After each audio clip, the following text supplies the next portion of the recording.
Grab my iPad.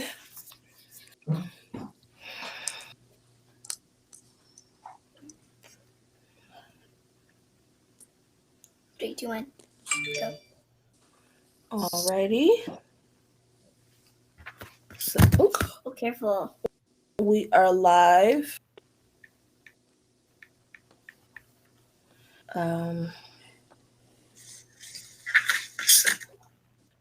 Turn that down. All right. So thank you all for joining. We don't have any viewers yet because we just started, but I just want to introduce myself and we're going to go down the line so that I can start sharing. All right.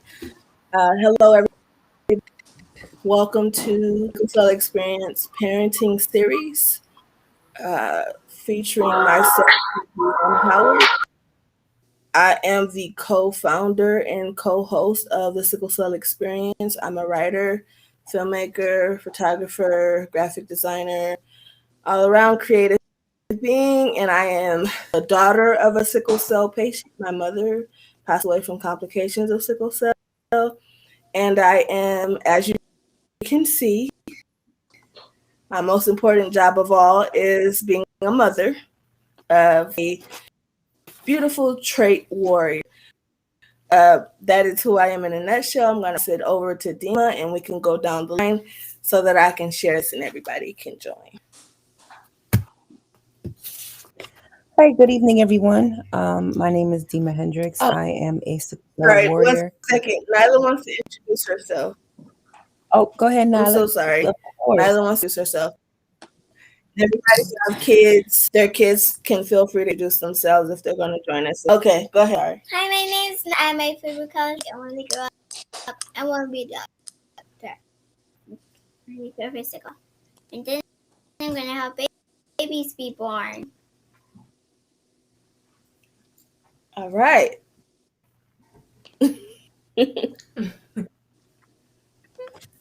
That's awesome. Dima, feel free. That's a great ambition, Nyla. Good to have you on. And my name is Dima Hendrix. I'm a sickle cell warrior. I'm a parent of 2 trait warriors. I'm also the founder of the Through the Pain movement and Through the Pain apparel. I have a new book coming out soon called Unleashing Royalty. And that's enough about me. Nikita? Hello, I am Nikita Connor. I am a sickle cell warrior. I have sickle cell SS. I am the owner of Sick Apparel and Accessories, where I sell merchandise to spread awareness for sickle cell. I have my daughter here. Hi. Tell me your name. I'm Amori. And you have a sickle cell trait. I have sickle cell trait. And she's 12. That's my daughter. She has a trait only. Awesome. My turn? Yes. Hi, everybody. My name is Lena, and I am a 36-year-old sickle cell warrior. I was born in 85 in Chicago, Illinois, and this was at a time where apparently there were no newborn screenings. So I slipped through the cracks and was not diagnosed with my illness until I was 4 years old. But I have a wonderful sickle cell story, which is, brand new for me because I recently started on Oxbryta, which is a newer medication, and it's worked wonders. It has worked wonders for me, even more so than hydroxyurea. And so even though I've come to learn and understand that my experience, since it's so sharp of a turn in my health, such a drastic improvement, that's not necessarily typical, of this medication. But my experience is my experience, and so I'm allowing myself to, build a new advocacy life. I've been a sickle cell advocate for many years. However, now that I have a lot less pain, a lot less fatigue, and more bandwidth for my life. I have been in overdrive trying to make a difference in the sickle cell warrior world and community. So I'm here to help and share and just, learn some things, hopefully, some coping mechanisms, you know. Go ahead, Master. My name is Master Burt. I'm from Chicago, Illinois. I'm an artist and a father of two, one with sickle cell. Um, that's about it. What do you do? You said you're an artist? Yeah, I'm an artist. Are you like a paint? Do you paint? What's your medium? Oh, I see. Mm-hmm.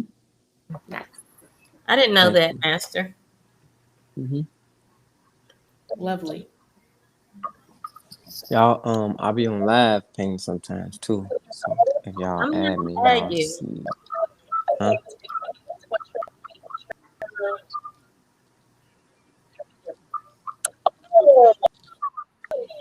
I can't hear you. Is you Say, talking, Brian, Shay? you're going in and out.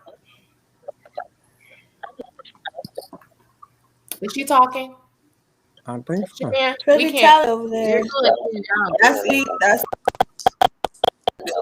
tonight.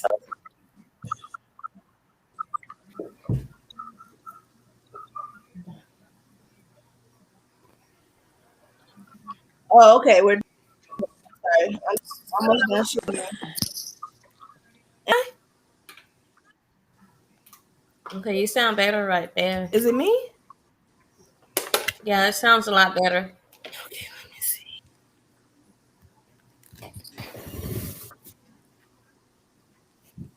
Okay. Is this better? Is it better? Yeah. Can you hear me now? Let's see. I can hear that now. Yeah. Can you guys hear that? Yes.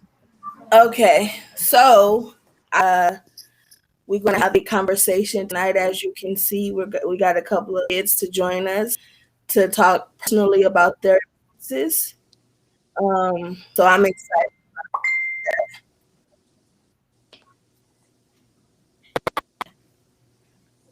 All right. And if you're watching a different device and you're doing us, if you could just turn the volume all the way down, because that might be the feedback too. So, um, anyone is watching from a different device, just make sure you turn it all the way down. Okay. So today we will be discussing the emotional experience of our kids due to our very intricate life of this unfortunate illness called sickle cell disease. And we're also going to be talking the issues our children may be facing during COVID and the pandemic. And, what will look like.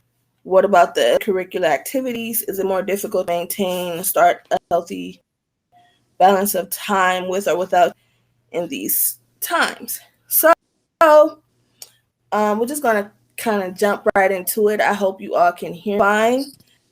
I for the parents in the room, which is, have you had the sickle cell talk with your kids? What I mean by that is, what it is, how it affects your body, the life expectancy, how much do you share, how much is too much if there is a such thing as parent. You feel being more or less transparent helps them or hinders them in the long run. I know that was a mouthful, but we're just gonna jump right and have that conversation. Whoever would like Okay. to start, you know. Matter of fact, Lena.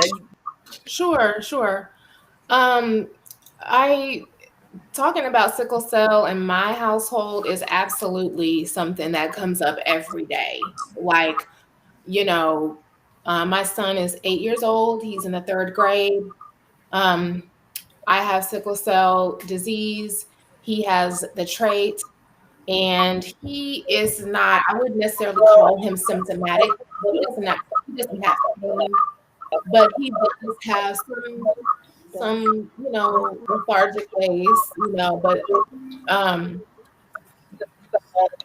I don't think he's anemic or anything like that, but he just definitely prefers to chill out. Y'all know what I mean? Like when he is too hot or too active, he's just like, please no. Like he likes to play like every other kid, but it's just his preference. You know what I mean? And I kind of attribute that to him just not having as much oxygen as the rest of the kids. I mean, trait warriors have their very own set of issues and complications, just like we warriors do. So when he was younger, when my son was younger, um, I was a lot sicker than I am today. I My sickle cell got pretty rough for me in my basically like since puberty and on. Like I have, I mean, before that, it was one type of crises that I was experiencing over and over. And then once puberty hit, they changed and they got worse, they got much more intense. And, as I grew up and became a woman and an adult woman, I realized that I had to do a lot in order to keep myself at a level where everyone else just starts at in the morning. Like I had to work to get to that point. I had to do a lot of, foundational bricklaying, and planning in order to prepare for the next day. Because with sickle cell, every day you have to climb a mountain. It doesn't matter where you're going. It doesn't matter, what your purpose is for going there. It's just when you wake up, you have a mountain to climb, whether you like it or not. And so as I gathered the strength to do that every day with a young child, a young boy, who had all the energy, that that a young boy is born with, I found it extremely difficult to keep up with him in a way where it was physical, where he needed that physical stimulation. I could stimulate him in various other ways very easily. Like I said, we taught him how to read ASAP. You must know how to communicate and will. Okay, especially as a little Black boy living in a society where people want to pixelate you with their mind. You know what I'm saying? So my husband and I have made sure that my son understands what sickle cell is, understands that it's nothing that you can catch or give, in that manner. He understands that it does cause pain and surprise hospital runs, he understands these things. Luckily for us, even though we've discussed it with him and I've let him know several times, the kind of ins and outs of it, luckily, because of how things have just been going for us the last few years, he has not had to really like it hasn't pulled him down. I saw it, a few times when I was really sick. Sometimes a few years ago, I saw it kind of making him, close in on himself. And, because it's hard to see your mom sick and then every day. That's difficult,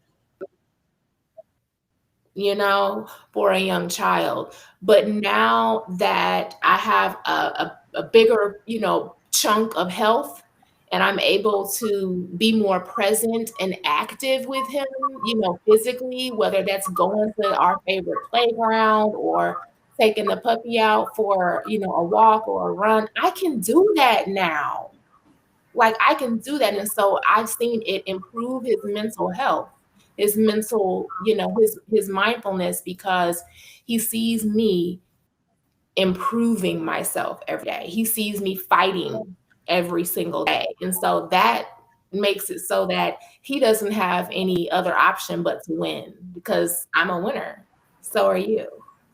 So that's how we look at it now. You know what I'm saying? But there have been days, there have been nights where, yes, I have had to talk to him and apologize to him for the things I couldn't do and how badly I felt, when he's expressing his little emotions to me. We have had some instances where I've cried and apologized to my son because I simply couldn't be there for him for whatever it was. So it's taken a toll, but we turn our lemons into lemonade every day. Every day.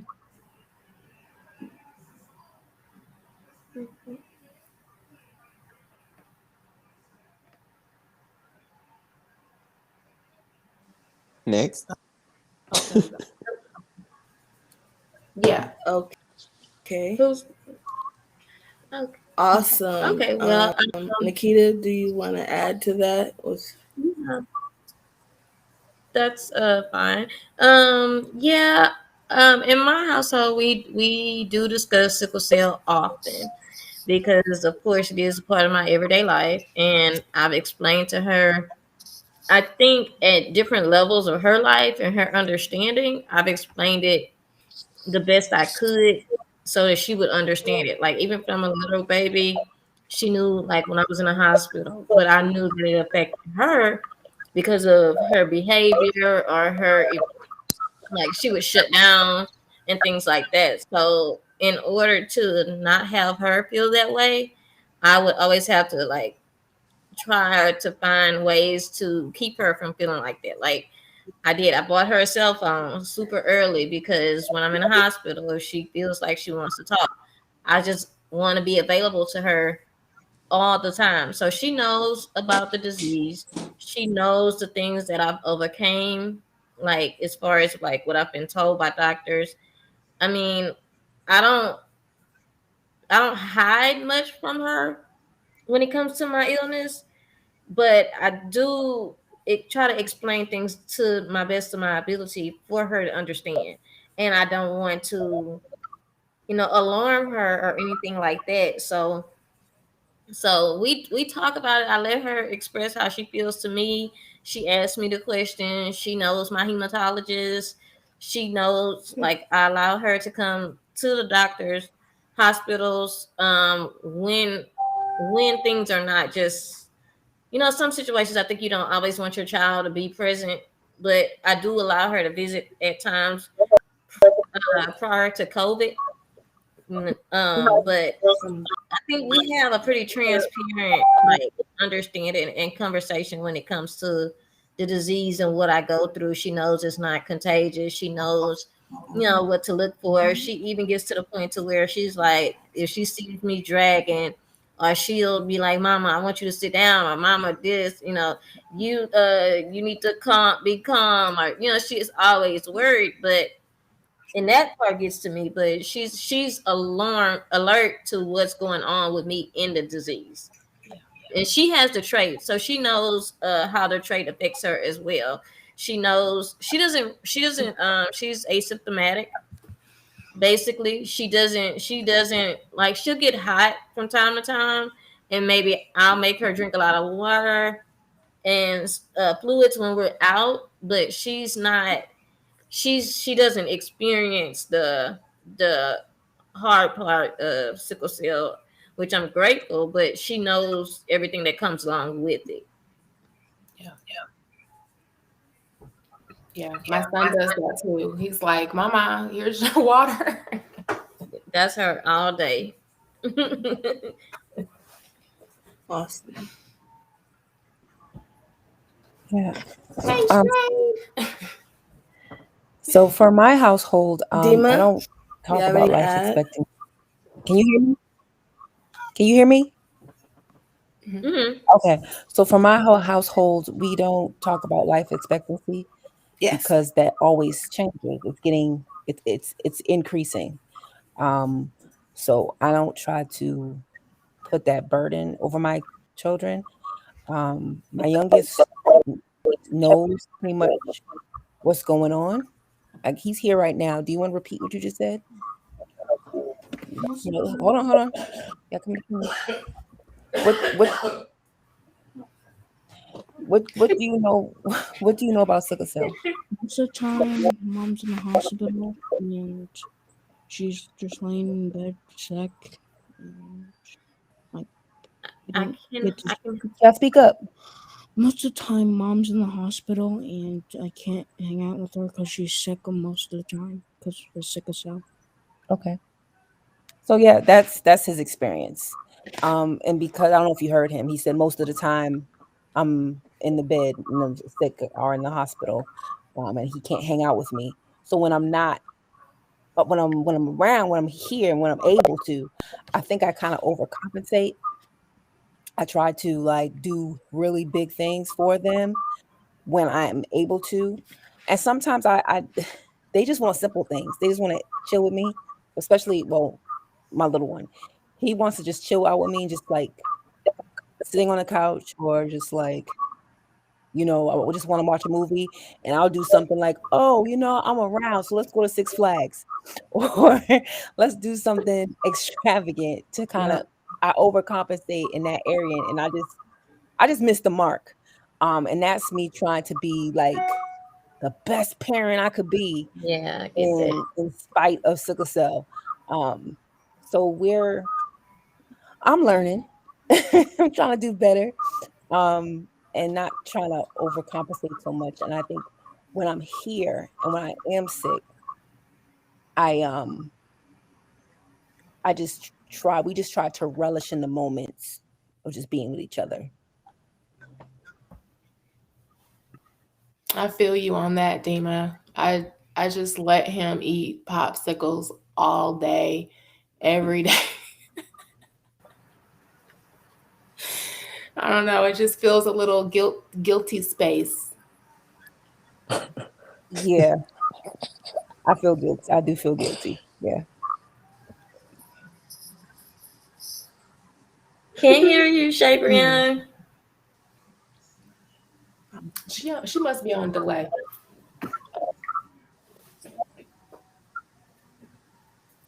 We can't hear you.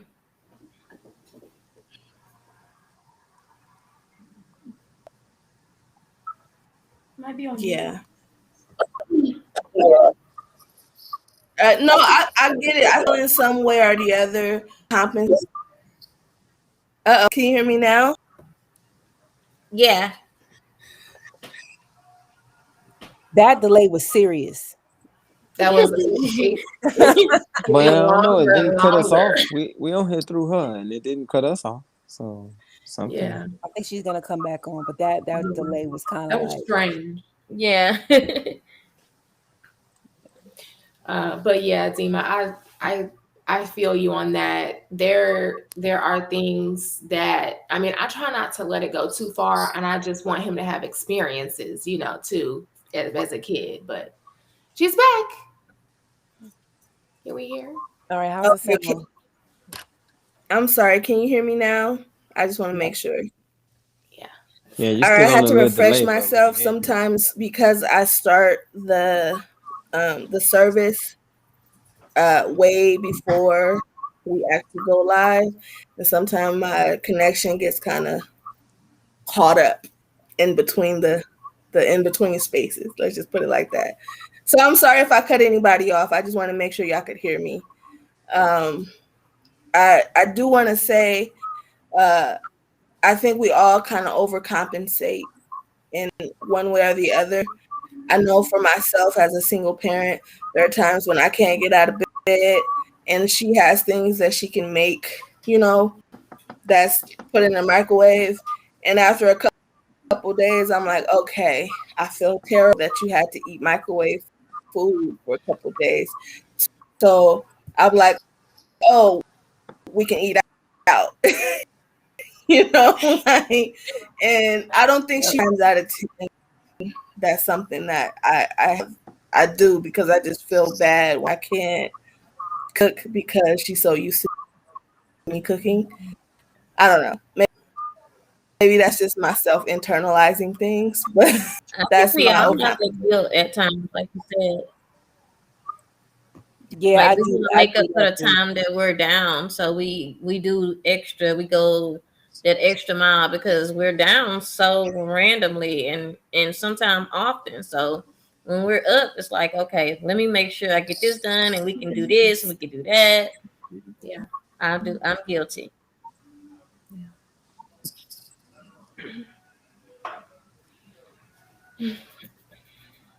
Let's hear from our men in the room, our father.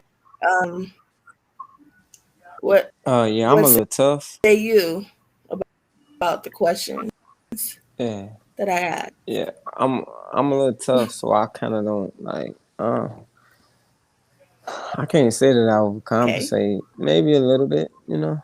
Maybe a little bit. Maybe a little bit. Maybe I'll take a little bit off of her. But yeah, yeah. Some stuff I just want her to understand that like this is her reality at the end of the day.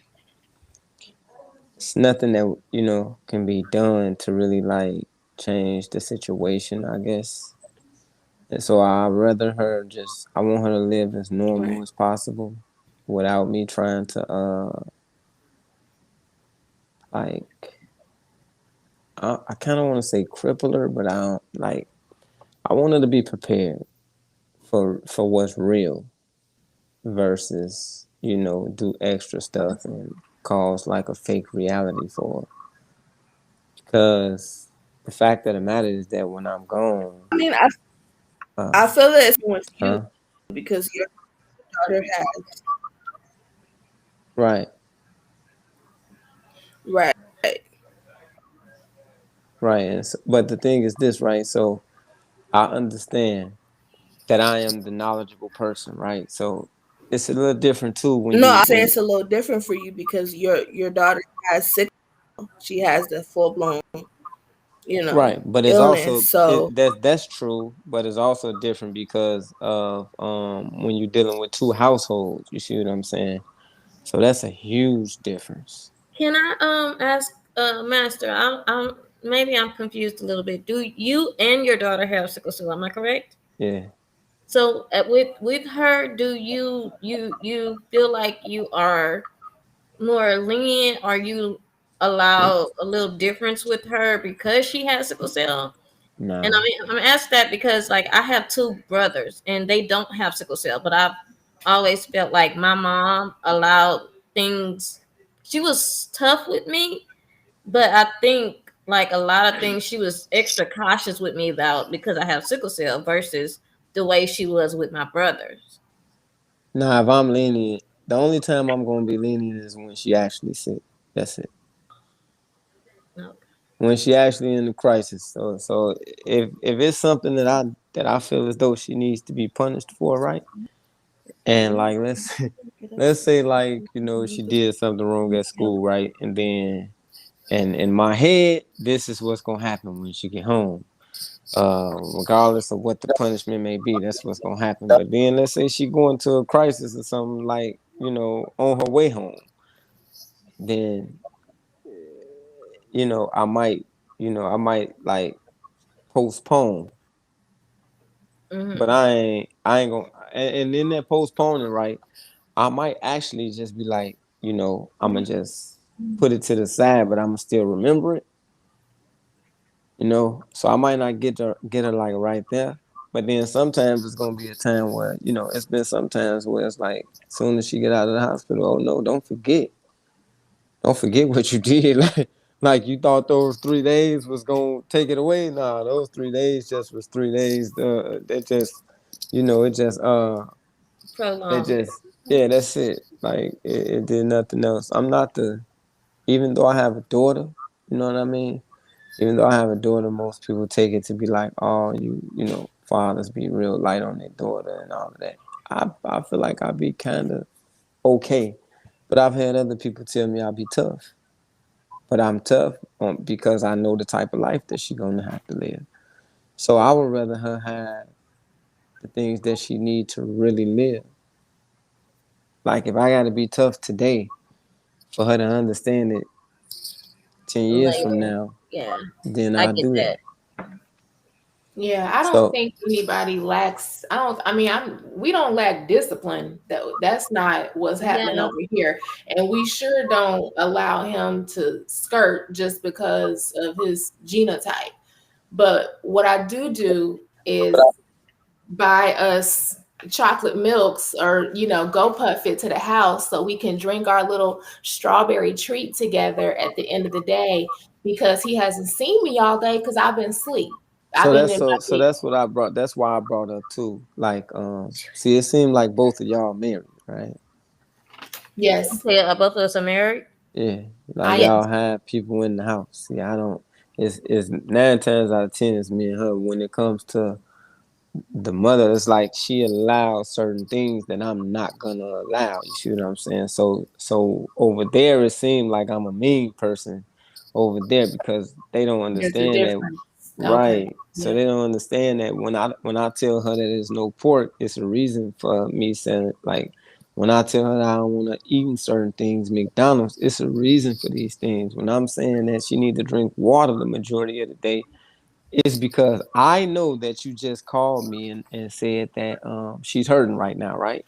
Mm-hmm. But because of you think that she took some ibuprofen and now that the pain is just gone, no, I'm trying to get you to understand it's not gone. You just masked it right now. So if you keep letting this kid play, now you're gonna take her once that ibuprofen wear off. It's Now gonna she be went worse. from that 2 to 6. But if you just listen to me and keep sitting down and chilling and relaxing, we might not have to get to that 6. I think your So situation is it's a lot more different, like a little Yeah. bit more complex than ours, because like our children don't like suffer the. I mean, I don't know how to say it. They Yeah, don't deal so with the our kids don't have our kids have the trait.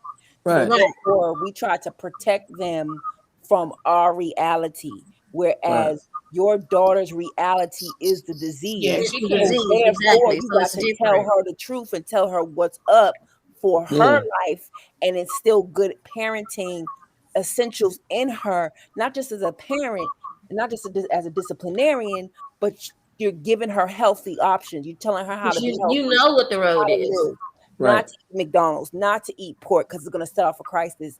These kids can do that. right, right. Yeah, They can yeah. have McDonald's. They can do whatever.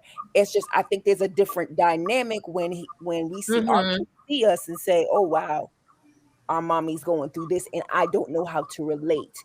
Whereas hmm you two know how to relate. That She. So right So there. sometimes, like, let's say, right. So like, let's say it's been the time where I was sick. Now That's the tough part. It's like when you sick and you said you was gonna go to the jump zone. You know what I mean? Yeah, Now that's now the that's tough part. different. Now That's that's the the tough tough part. part. You know what I'm saying? That's the tough part right there. It's when you can't go to the jump zone. You know what I'm saying? But sometimes, uh, and it's okay that she don't. You know, it's okay that she don't understand that I do go. No matter what state I'm like, unless it's like something that I can't barely walk, like that crisis where you wake up and you barely can move. Unless it's that, I still go sometimes anyway, just because. I've, And I've she been just there don't too. know that she just don't know that I'm messed up. So Master, how old is your daughter? 12, Oh, okay. She's 12. My daughter's 12 yeah. too. I was gonna say something pertaining. Oh, the so I saw a post someone uh basically was asking people the question of like, do they have to talk about like death and everything with their kid? I don't. No, I just want to prepare. I just want to prepare for when I like. If I could put the stuff in there for when I do go, I feel like I did my job. Like I feel like I'm cool. I don't talk to her about because look, right. The reason why is because I don't want like let's say if I meet either one of y'all, right?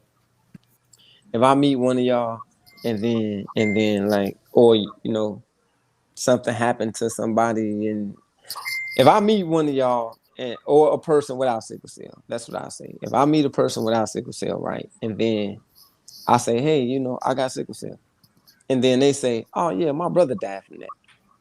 I'm gonna be upset because I didn't want to hear that, bro. Like I didn't want to hear that. Yeah. So I don't have to talk about me passing and then scare her about her passing. If I that Yeah. feel makes you on sense. that, Major. I do the Mhm. same thing. What I do is I talk about legacy. Mm-hmm. What do you, like? I talk about what we're gonna leave, the good things that we're gonna leave behind. Because yeah, That's we cool. all have to go, Right. but it's what we're gonna have as a platform. What can I instill in my kids? What are they gonna leave behind? Or what are they gonna do? What are they gonna leave their children when they leave? Right. So that's a good strategy because that fear is gonna jack them up. Right. Right. Now, one thing I do, I don't like just like emphasize on dying or anything like that when I talk to my daughter about sickle cell. However, like she does know that they did tell me that I wouldn't make it past 16. So the fact that we are religious, and so it's that, yeah, they said that I wouldn't make it past 16. But look, I'm still here. I've doubled 16. I'm still going. So therefore, God has the final say so. But what we're gonna do is we're gonna keep praying. We're gonna keep going, living our lives, and we're gonna keep continuing to make memories and just love on each other and do everything that we possibly can while we're here. Because again, like you said, we all have a day. So I don't press the issue of death, but I do allow her to see that, even though the doctor said that, that was the doctor. The doctors are supposed to be right. However, God has the final say so. So Absolutely. we use it in that form versus, oh, you might die at this age or you might die at that age. We don't talk about it in that aspect. So the scripture that I stand on is Jeremiah 29:11. For I know the plans, for it's God that says that He knows the plans that He has for us, and it's to Right. build us a hope and a future. It's not what Dr. So and so says. Exactly. It's not what sickle cell says. It's God that has the final say at the end of the day. Yeah, they gave me a number two before. Listen, look, right. So I'm mild on this, right? I'm mild on here. But if these doctors give my daughter, if I hear a doctor tell my daughter like, yeah, like especially if they said it in front of her, that ain't gonna go good at all. That's not gonna go good at all. Yeah, it's not gonna And go I good. think like they already have this dilemma like when they come to address us about certain things. So I would feel some type of way. Like back then when I was told that, it wasn't a lot of knowledge about sickle cell. It wasn't a lot of talk about it. It wasn't a big deal. Like now we're being heard, we're getting our voices out there. If my child was told something like that in this era, I would address it too. I would be extremely upset. Yes, Don't give my child an expiration date. Like, don't do that. Like, I I don't I believe in the word of God, and I believe that her time will be whenever her time is. Don't do that. Like, I would address them too. So, like back then, I don't think my parents or my grandparents Right. would have spoken about it because they're just learning about this. This is new to them. They don't know about the disease, so they're just, you tell them that and they're living in fear at this point. So now if you tell your child something like that, she'll have that in her head because I did growing up. I was like, I dreaded my 16th birthday coming because I felt like, oh, this they said I wouldn't live past 16. So when I get to 16, it's gonna get bad, it's gonna be this, it's gonna be that. I had all that in my head Absolutely. as a kid. So like I refuse to, in your situation, I wouldn't want my child to hear anything like that either.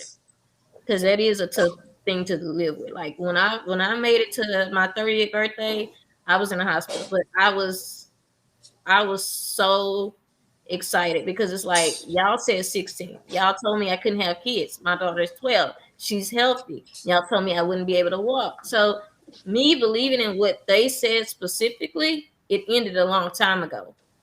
So I don't tell my daughter that part of. I mean, I tell her those things because I want her to understand like the severity of things that it's not always what the doctors say. Yeah, they are agreed, they are educated, they are this, that, and the other. But at the end of the day, they're human.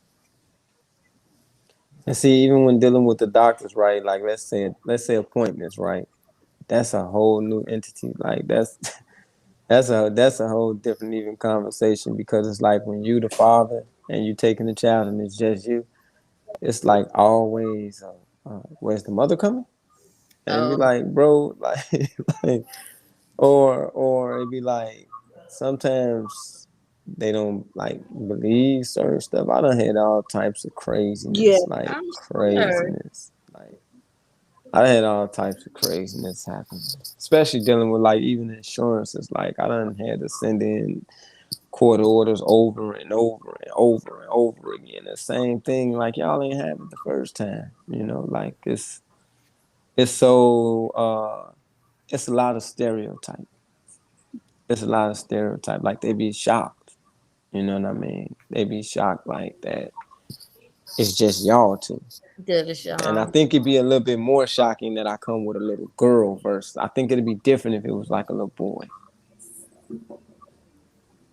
That's crazy. Do y'all so Shay on that Green, get on out again. She's talking to us, oh sorry. Yeah. but she's out. Like she's, So I don't know what she's trying to say. one of y'all text her or something? Cause I'll text her. I don't know. Um,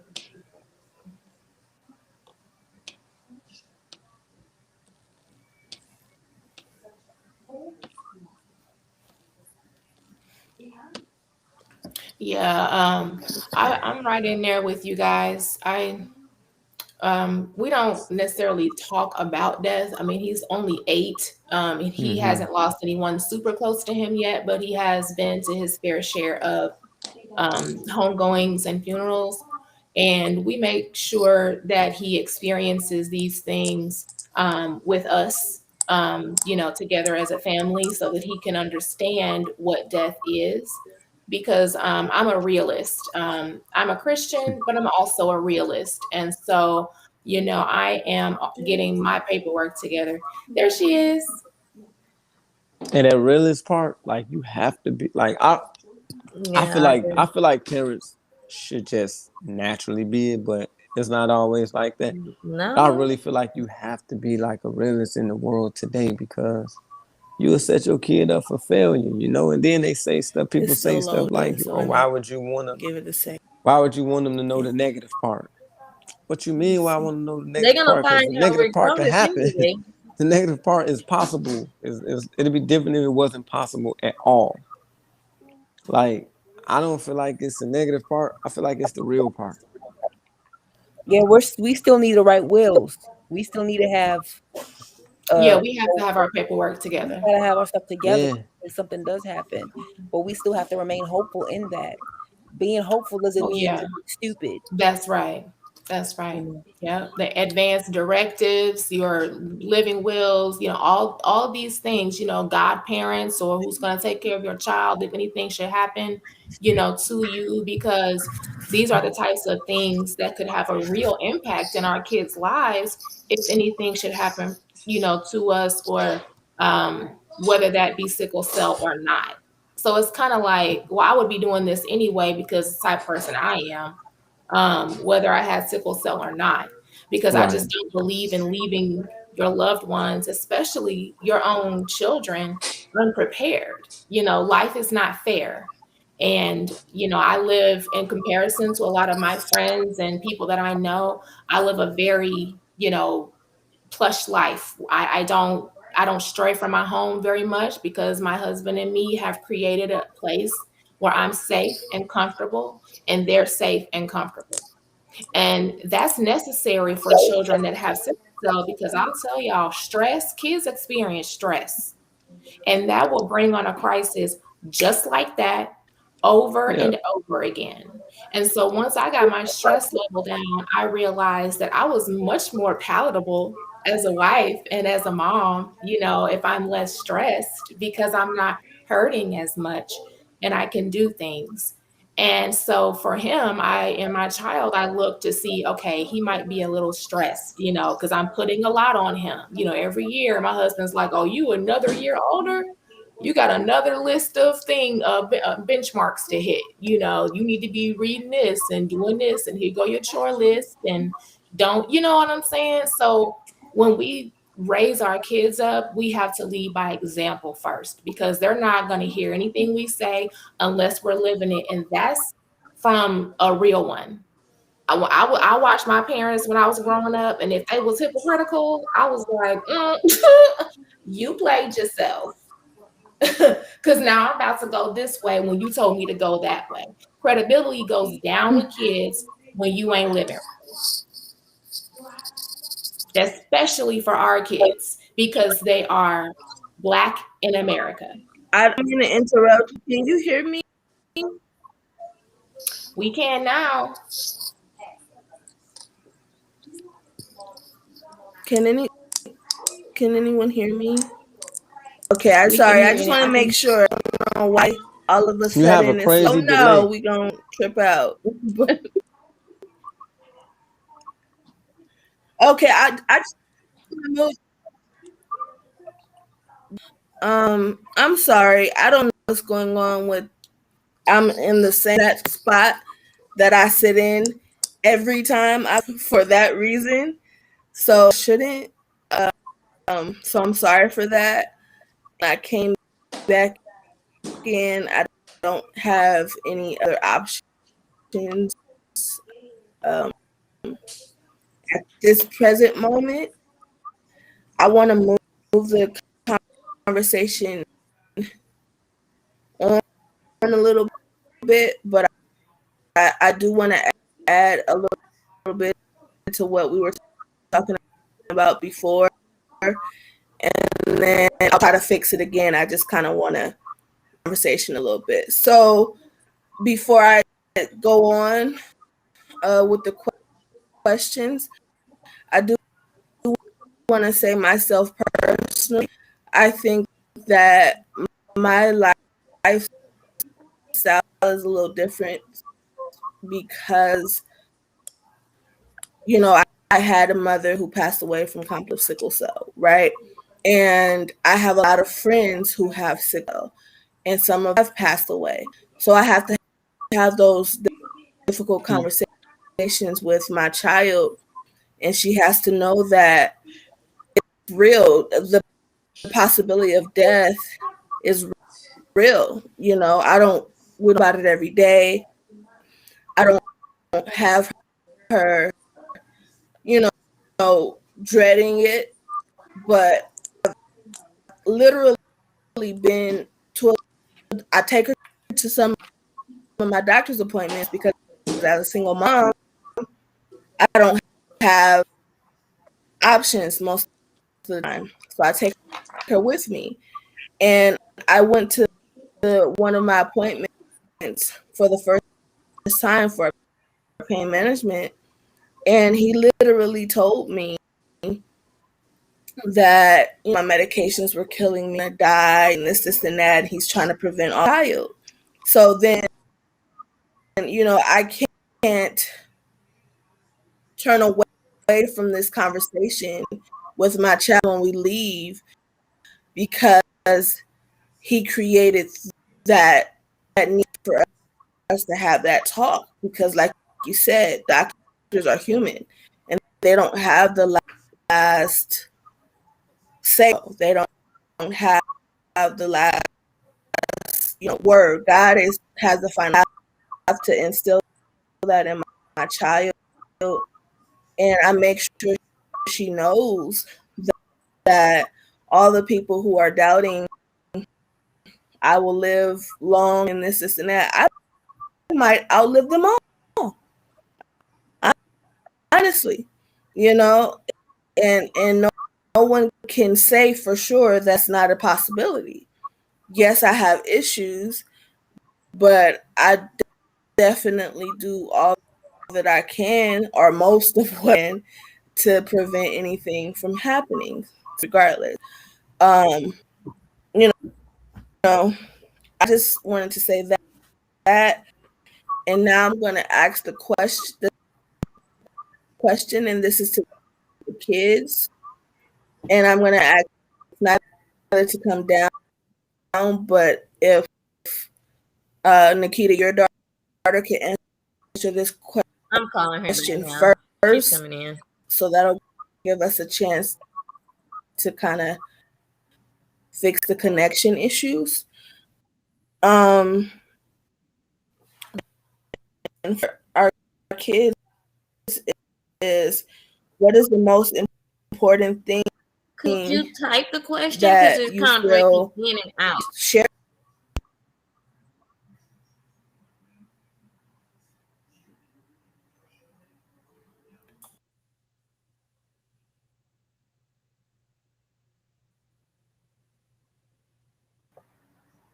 Did anybody get the question? Because I didn't hear it. No, she went out again. Maybe she I can think take. she texting the question. Oh, okay. I sent everyone. Yeah, I saw. I tried Okay. to look at the questions, It wouldn't let but me open it. it wouldn't let me open it. Yeah, me either. What? Maybe she can Damn, screenshot we it and booked send right it to now. us.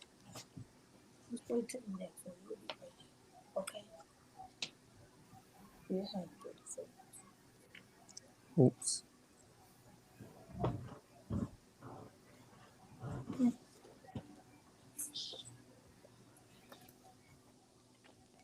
Chill out.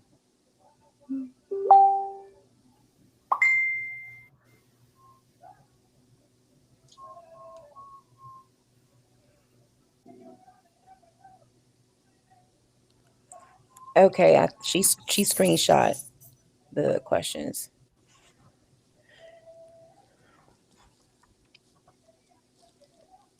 Kids, what is the most important thing for your parents to share with you?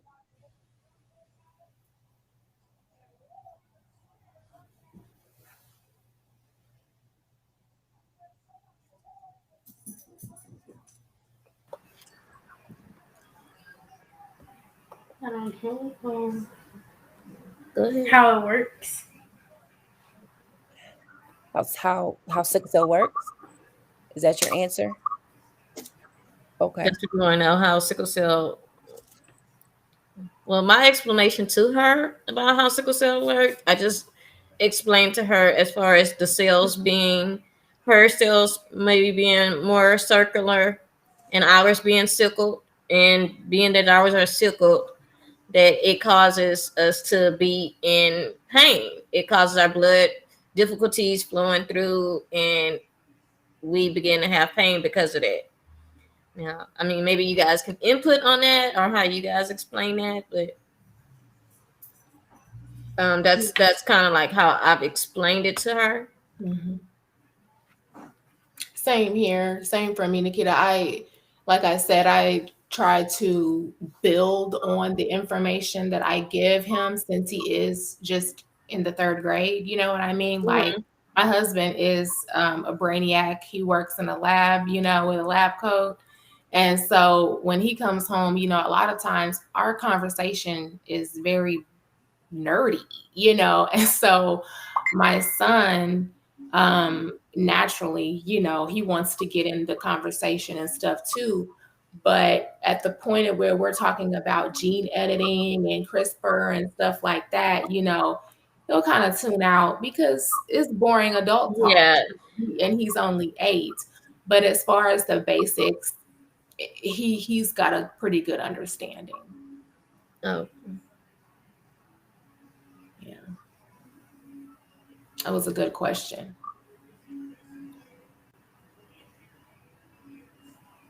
can you hear us, Shay Brianna?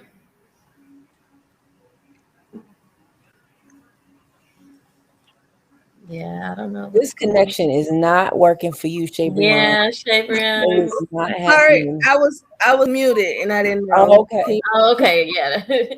She All right. You didn't my stink daughter now. just asked she only How sickle cell works. she just asked how sickle cell works. That was one thing she wanted to know from me. Okay. Hey, what you think is Hold on, let me read this question to you, kid. Hmm. What you think is the most important thing that I've told you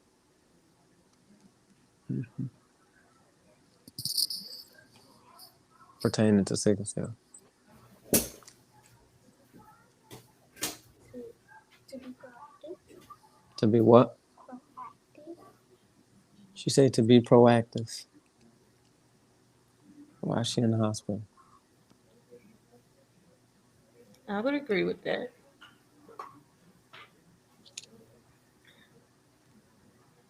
I asked Leanna Lee. I'm sorry, I might be pronouncing that wrong. And Dima, could they input on how they explain to their children of how sickle cell works? Because that's my explanation was as far as the um their blood cells being circular, ours being shaped like sickles, causing the pain, um, causing our blood a hard time to flow through, and it causes pain. But I was asking, is it any other way that you guys explained that to your children? So my kids are not audio learners. They don't listen to me. Just keep it real. In order for them to learn, oh my goodness, hi cutie. Say hello. Oh my goodness. Lena, your son is so dope. He's so cute. Okay. Um, so for order for them for me to educate, I have to use like videos or like the Sickle Cell Association. They have like learning modules. Mhm. And I just show them videos kind of explaining that. That's the only way I can get them to kind of understand. Yeah, some visual, stimulation, something that they can see Yeah. and take in, kind of all at once. That makes sense. I just asked this little person, Jackson, if he under sickle cell works, how mama sickle cell works. He said no. And I said, mama's red blood cells are shaped like bananas when they should be shaped like donuts. And then he said, bananas. Okay. Um, He was not listening to me, Mr. Dima. Right. And so when I asked my son the same question, he's just trying to figure out how I'm still around after um, a open heart surgery. He's like beyond that. Like, He's okay, blown away. he's blown away that I'm still around. They opened me up Yeah. and took out a clot, and then showed me back up, and I'm still alive. So he's just trying to get with that dynamic of the miracle of medicine. Same. Can you all hear me now? Yep. Yeah. Is this Still breaking up. thing on? It just won't let you be great tonight. Well, Elle just Migrate? wrote in a comment Migrate it that she all? wrote books for kids to learn about sickle cell. And Elle's books are amazing. I think I'm going to actually buy them Is for my that the super sale? I I don't know. She has a coloring book coming out. So I recommend Elle's books to explain to our kids about sickle cell. Thank you, Elle, I for adding that comment. I just told my daughter basically it's like a car like traffic, backed up traffic. Like you have your regular cells and they flow through, and then the bad cell come, car crash happen, and they just pile up on top of each other, and wherever they pile up at, that's where your pain is at. That's what I explain. That's how I explain. That's not a bad explanation.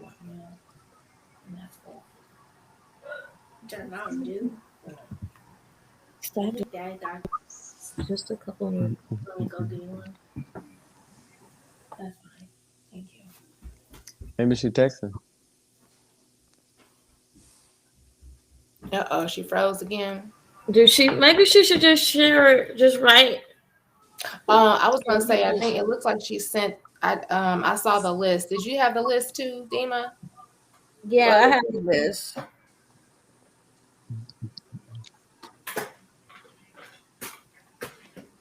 So Next question. Oh let's man, the see. next one is, do you feel your life would be different if your parent was healthy? Hmm. Did you hear the question? Yes, because some things she can do and some things she can't do. So, like, say if we wanted to race, I'm pretty sure she wouldn't be able to race. She'll probably get like too hot, especially since being outside and sun. Yeah, I'm not gonna be able to race either. Sorry. Imani, will you come here? I just But Do asked you my son think the same question. yeah, I want to know what you what they say? say. So he said that before I took Oxbryta, so in the past, he felt like that question was relevant. But now that I'm more active, he doesn't feel that way. Hmm. Um, do you think your life would be different if I was healthy, didn't have sickle cell? Yeah.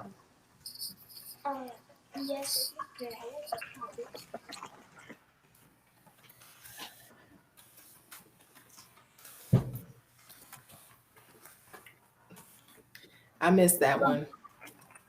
What was the answer? She said her life would be different because she wouldn't have it. I can't hear y'all now. It's crazy. Is it on mute? It's back home. The things that I don't even be thinking about until out of the mouths of Okay. babes. Yeah.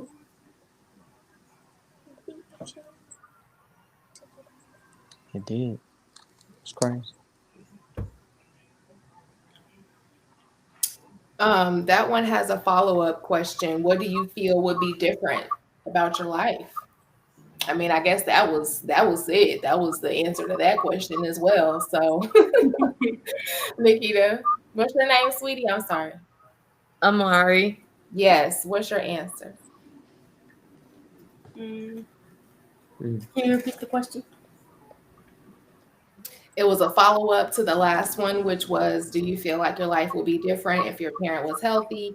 What do you feel would be different about your life? How would it be different? I know the racing, right?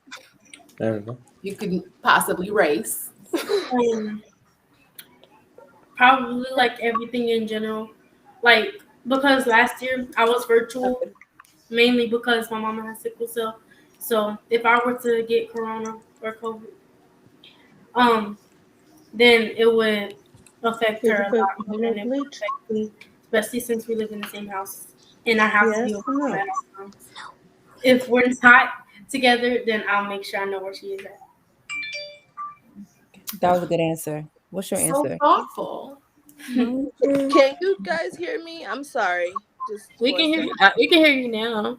Okay, I had to switch devices. All right. Okay. Sorry. Michael has his answer. What's your answer? Speak up loud, loud. my answer would be hang out more with my mom a few years ago and spend more time with her more often. Okay. And I would cook more often. Mm. Yeah. And she wanted You ready to answer? Would your I don't know life if you heard him because he's real mute. Yes, then we'd be. you can't talk to them to the pillows? Are the pillows listening or are they listening? Yes, The guys. camera, my love. Yes, because Guess what? Would your life be different? it would be different because then you'd be able to put things the way that you like it, and we'd be able to take more walks. And then you'd have to go to a hospital. That's why I'm here to cure sickle cell. Okay. Yes, girl. Mhm. Do it. All right then. Oh my Yes. gosh. All right. I know I've been Been MIA MIA from this from this conversation. conversation. So So, you guys you have the guys have the questions now, questions right? now, right? Am I the Am only I the one only hearing one stuff? here for that? I hear it too. We can hear you. We can hear. Oh, Oh, So do you so do hear you hear feedback? feedback? Oh yeah, I heard it that time. Some feedback. all I think right. it's better. It's better. Yeah. Okay, great. So let's move right along. Is there another question for the kids? I'm sorry, I had to switch devices, so I'm off right now. If anybody wants to ask the next So question. the next question is: do you think your I parent don't does their understand. best You to don't. stay healthy as possible? My son says yes. Okay. Maybe I do my best to stay healthy. Yes. I do my best to stay as healthy as possible. Yeah.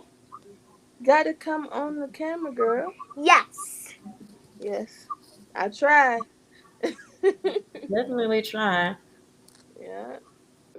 Sickle cell has other plans sometimes, but We can't I'll always be back in control trying. it. That's Right. Jackson says yes as well, especially when I do my best to drink all my water and take my meds. Awesome.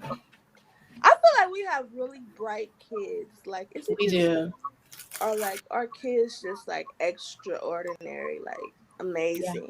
Yeah, there. I think they learn more compassion, especially because what we deal with is so difficult. Like it's like from the emotional side, the pain side, the mental side, the physical side. So we have to like instill little things in them. So I think that kind of helps a lot. Yeah. They grow up quick because ain't Extreme. no time for dilly dallying when mama is dying and screaming and thrashing and wondering why y'all ain't moving faster. facts. Yeah, that's another thing. Like, um, people be like, why am I teaching the kid like certain things already? Like I be having like when I had books for like finances and stuff like 2 years ago, and it's like, yeah, they not learning it in school, but you'll hear people saying like, oh, you like that's the type of stuff that people feel like is too hard. But for one, I feel like white people teaching their kids that already. Like white people teaching their kids that stuff when they, 9, 10 years old. So, but on top of that, you just never know what might happen. You know what The I'm fact that saying? it's not taught in school, we have to do our part to teach them the extras. Like it's a lot of things I wish I was taught at a younger age, and I probably would have done, better. So of course I want to put that into her because she has to carry that on. Like Hmm. Okay. There's another question for the kids, which is there anything about sickle cell you don't understand that you would like to know here today? While you have a whole panel of parents with this illness, so you know, you're not just getting your parents' answer, but you have yeah, multiple people here to Mommy, do you mind explain. if I talk about just period about about sickle. sickle cell? Did you understand the question that I just asked Yeah, you? What's the question? I forgot. I said, is there anything about sickle cell you don't understand that you want to know from any of us here today? Anything, any question. No question is too big or too small. You sure? My son's question was, why do you take so many vitamins? Oh, You should take vitamins with or without sickle cell just to keep Right. your system healthy and strong and your immune system up. You should take them even without sickle cell. Especially when you get older, things don't work the way they once worked when you were like 9 or 10. That. You have to worry about it, And then not to probiotics. mention COVID. COVID right now, you need your immune system strong, especially going to school. Awesome. Yep. Any other questions? Did you have any? Okay.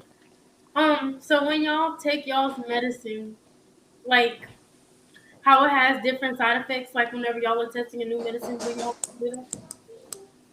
Like the side effects, like Do we I, test them? like like I don't know how to explain. How do we deal with the side effects, or do we know about the side Is that effects before we take Like the what medication? are what are the different side effects? it varies from different people. Like you can have nausea, you can have fatigue, or you can gain weight. Sometimes you can lose weight. It just And it depends on what medicine you're taking too. yeah, You it's get like if different. you Yeah. specify a medication, then we could say, "Oh, that worked for us like this or like that." And Do you and have I any just want medicine to in particular that you think about? Any medicine that you know.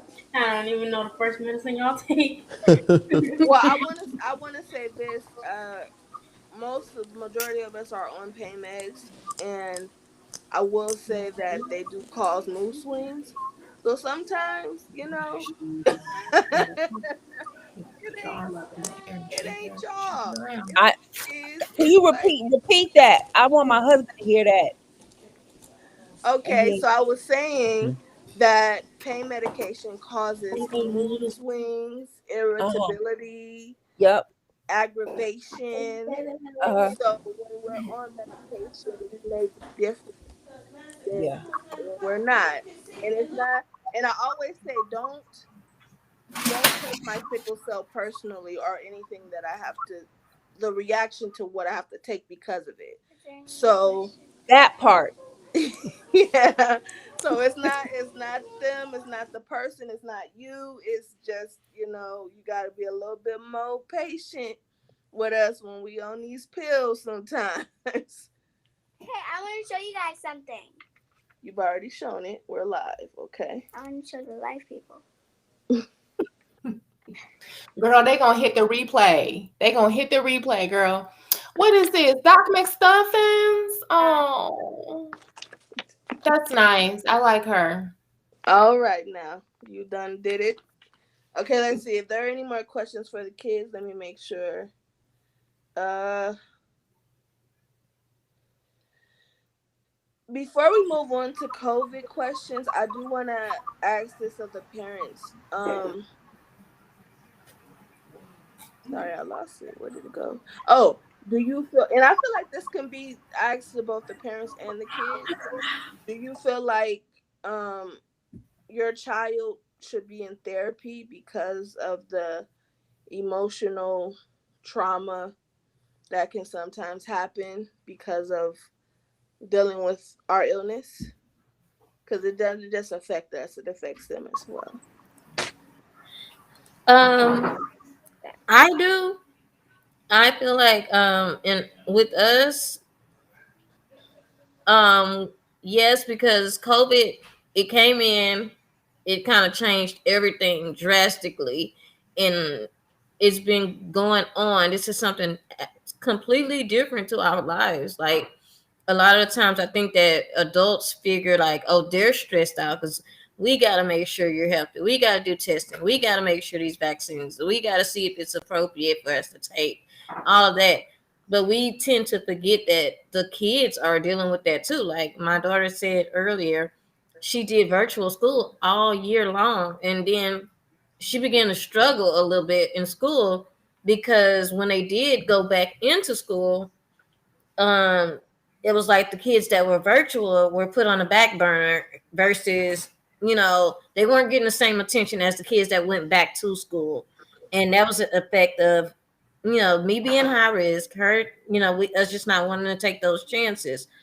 And so then of course she feels down on herself because she's not doing what she's accustomed to doing in school. She's not doing as well as she normally is. And she's not understanding it. Like, then this was her first year in middle school. So it was just a lot. Not to mention, the I did get sick. I was hospitalized what 3 times since COVID has started, and there's no visitors, there was nobody could come, just being there. And so she had to a lot on her plate as a child to deal with. Not to mention they don't get to see their friends, they don't get to go and do half of the things that we normally do. So like everything was shut off. So we a lot of times tend to think about ourselves and not realize that they have feelings too, and it affects them too. It may not affect them the same as us, but they are affected. So I think it is important, if they don't feel comfortable talking to the parent, maybe somebody. I don't feel anything's wrong with therapy. Okay. I feel like every person or every family that has someone with sickle cell in that family, in that nucleus, needs to have therapy. Yeah. Period. Um, some type of family or group counseling, and that's something I didn't do with um, my. Now he's 18. It's too far gone. I should have. That's something I should have done when he was smaller.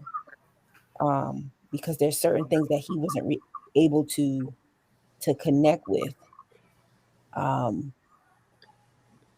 he understood what was happening, but he wasn't able to communicate his feelings about what was going on.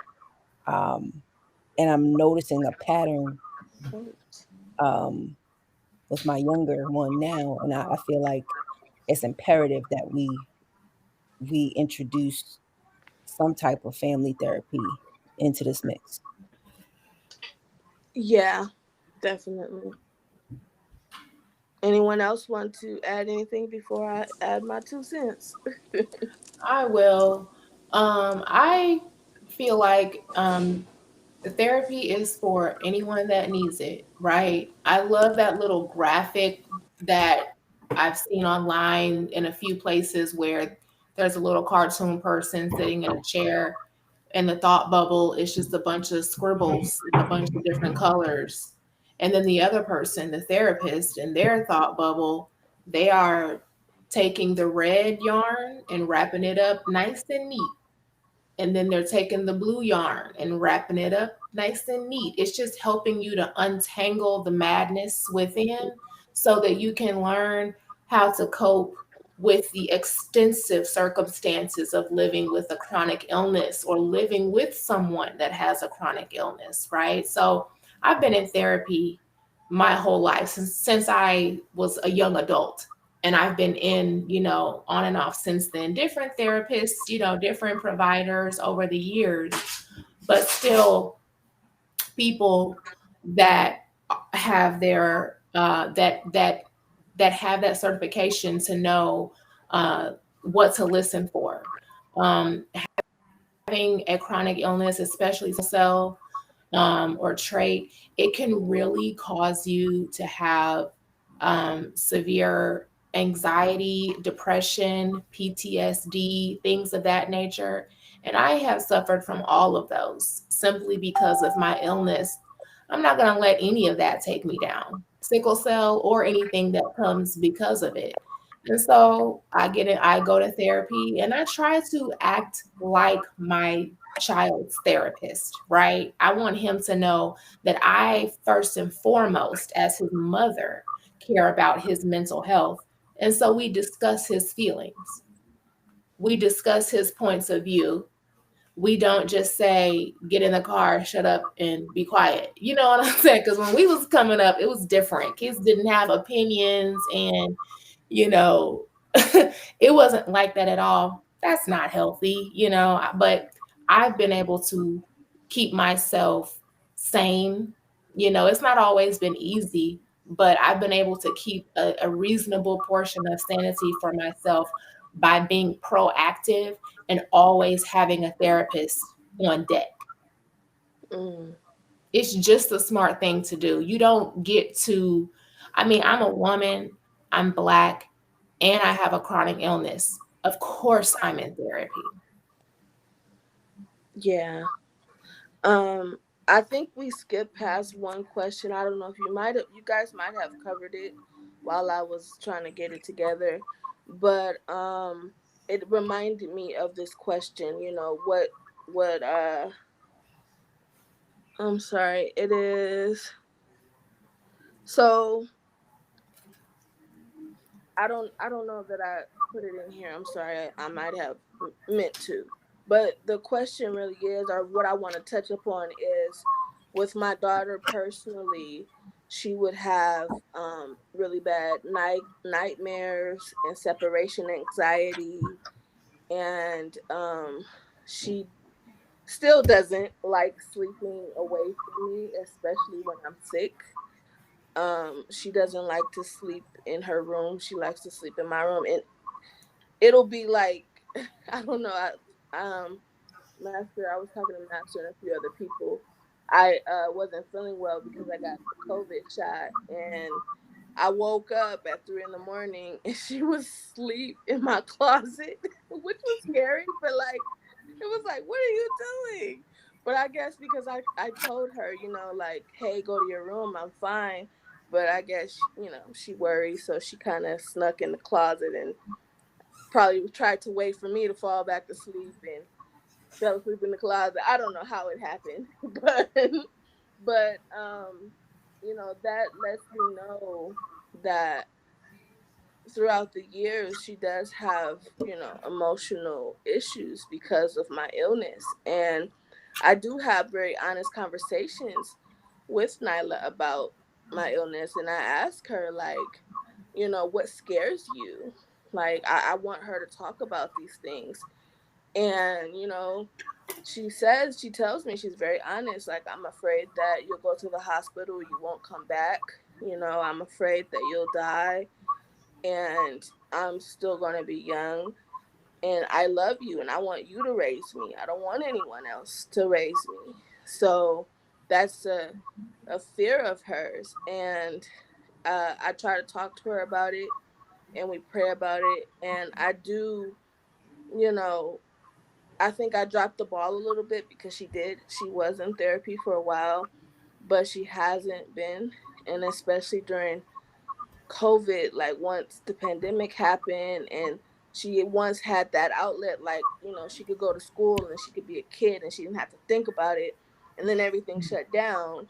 And it's just like, it was hard for me after a while. And I was, ill and trying to balance working from home. And then I had a job out of the home. I was a chef. And then I had, dealing with her in school. And it was a lot. And so it became a lot on both of us emotionally, and so she really started acting out because Nyla is very bright, she's very advanced. So in school, doing distance learning, when the teacher tells them, oh, this is the work, and she breaks out the packet, she'll just do it, and then she's done, and then the teacher's like, well, what are you doing? Because she's all over the place because she's finished and she's bored.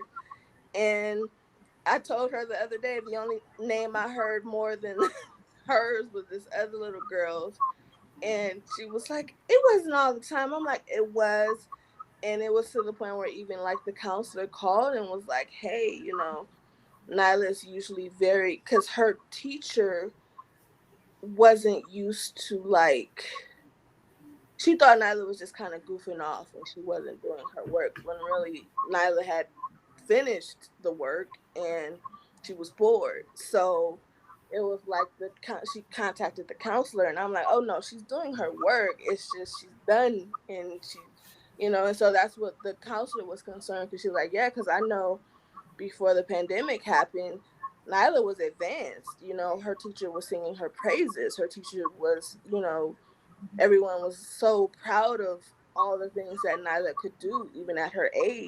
So it kind of it kind of let it left something to for myself that I felt, I had to make the decision to send her back to school regardless of, oh, you know, I would I rather her be home and be safe? Yes, but I can't because she doesn't do well from home because she's a people person and she's already advanced, so it's her being at home is not helpful for either one of our mental health. So I made that decision like, okay, I'm gonna have to just be very careful. She's on like three different vitamins, and she got sick like the second week of school. But it wasn't COVID. It was like strep throat or something, and I within 2 days it was out of there because I'm not playing any games. And as a single mother, it sucks because I don't have a lot of help. So I can't afford to get sick. So we know this. So that's how we live our lives with that. Okay, I'm not feeling well. All right, let's get to it. Let's handle it here before it gets anywhere else. And that again creates the anxiety of like, okay, it has to be taken care of before it gets too bad. So I know I just had an earful, but I think this is the perfect time to kind of segue into just talking about COVID for a little while before we end. We lost Master. Um, let's see. What is the question? Let me. Um, Oh, you have a puppy too? Say hello. Oh my goodness, what's your puppy's name? Apollo. It's Apollo. Hi, Apollo. Say hi. Is okay, it Dorky Poo? here's a great question, and we're gonna just ask a couple of these, and that's it. I don't want to keep you guys too long. So, how did you handle COVID when it first started, like the COVID and the pandemic, with your children when it first started versus now? And I kind of already answered that, so I don't need to. She said she gonna answer. So, is it okay if I answer? Yeah. Oh, go ahead. Go ahead. Okay, so when COVID first started, we were like buying Lysol wipes, like wiping down the whole entire house every time somebody came in and out the house, wiping down groceries, like basically turning the house into a sanitizing station. Like we had like multiple closets, multiple cabinets full of cleaning supplies, like disinfectant stuff. And we were like, my mom literally did not leave the house at all. Like, if we needed groceries, she would order them online. And the only time somebody would go out the house if they had work. Mhm. So we didn't go to the stores. We just stayed in the house. We didn't even play outside for a couple of weeks until, because we thought it was like, if you go outside, we're gonna catch it. Like, Airborne. yeah, like if you walk outside, I'm gonna catch it. That's what I thought at first. But yeah, so we just basically turned the house into a sanitizing station whenever it first started. Okay, what about versus now? How do you feel like is it different or is it still the same or Well, when we come in, we'll like take a bath, or we won't get in the bed until we like take a bath or something.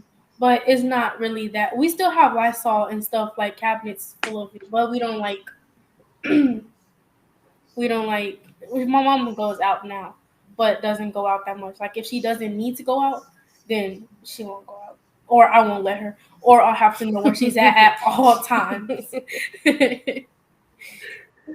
oh, it is that type of life. I feel Like you. she was at my dad's party the other day. What did I call you then? And I was like calling her and making sure where she was at because I be on a curfew. I have a time limit to be out, and I have to be back in, or she is calling, texting, or whatever. Are you safe? Are you safe? This is what I get across my phone. I'm like, yes, I'm safe. Don't worry. That's real love. Yeah, it is. My She is daughter's the like same into way. my hip. I'm sorry, ladies. I might have to cut my time short. I'm having some technical Okay. difficulties over Yeah, here with my definitely. body, as you know. So thank you so much for having me. Um, I really appreciate this conversation. I love meeting your children. They're all great. Love meeting your puppy, Lena. Oh. And we'll talk soon. So thank you so much. Feel better, Dima. All right, take Yes, care. feel better. Bye. Bye bye. Bye. Oh, you said bye. Bye bye, Bye. Bye, Dima. handsome. Thank you. All right. Anyone? Oh, well, Lena, do you want to answer the question? We were talking about the beginning of COVID Versus now, you know. versus now. Yeah, y'all know when it first got going, I just felt sick to my stomach because I'm an empath, y'all. That means I can feel everybody's emotions, everybody's ups and downs. I can feel when it's about to be a wave of, grief or whatever. And I knew that this ride was going to be a wild one. I could just really feel it because Americans are self-focused Yeah. and we don't like being told what to do. Well, some of us, if some of us would just comply and wear the mask. Anyway, not gonna go there. But when it got started popping off, I was living my dream. At least I thought I was. I was working. I'm not only am I a former chef, but I'm also a former bridal stylist. Okay. So at the time I was working at a bridal shop, a bridal salon here where I had been for a year. I was not full time. I could never work full time, you guys. I tried and my body is like, girl, no, go sit down. So I listen to it and when I need to go to work, when my husband and I are like, okay, you can go to work, I guess a little bit, but not too much. Then I get up and I go to work. And so I was working part time and I had made the year mark. And I was so excited about that because it had been a long time since I was physically able to work. Mm-hmm. And being a bridal stylist is just as physically taxing almost as being a chef. The only difference is it's 2,000 degrees in the kitchen. Mm-hmm. At least, on the floor, you're not under direct heat. So I didn't feel safe at my job when it was apparent and obvious that it was time to wear masks. I was the only chocolate Barbie there, and they was all on that mess, Yeah. like not trying to adhere, not trying to comply, not trying to protect themselves and other people. And I looked around and I was like, I don't have this luxury. Y'all can roll the dice with y'all health if y'all want to. Lena don't do that. I don't have that option to just be out here playing politics with my body. Nah. So I had to let my job go. And that was unexpected. It was a loss I had to grieve. This is a second career. I had to say, can't do that, no more. In some way related to my sickle cell. So when COVID hit, it really it put me back up in my little Rapunzel tower. Now I'm back in my tower again, back up in my sick bed or back up on the couch tent, as my husband calls it. Y'all know when he come home and I'm on the couch like this, the medicine and the water and the heating pads, and that's the couch tent, And so I just was like, and I had my mask on and I was trying to do my job, but I'm not going to be standing next to Susie and she up here spewing her coronavirus, breath in my face, trying to act like her privilege is more important than my life. Come on now. No one has time for that. So I haven't been back. I mean, I think I probably still could go back. If I said, "Hey, Gretchen, can I come work today?" She would be like, "Yeah," you know. But I don't feel that that's an option for me. And not only that, like my life has changed drastically in the last 5 months, like I said earlier.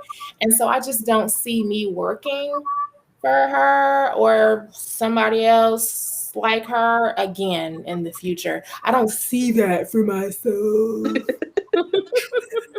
All right. I feel you.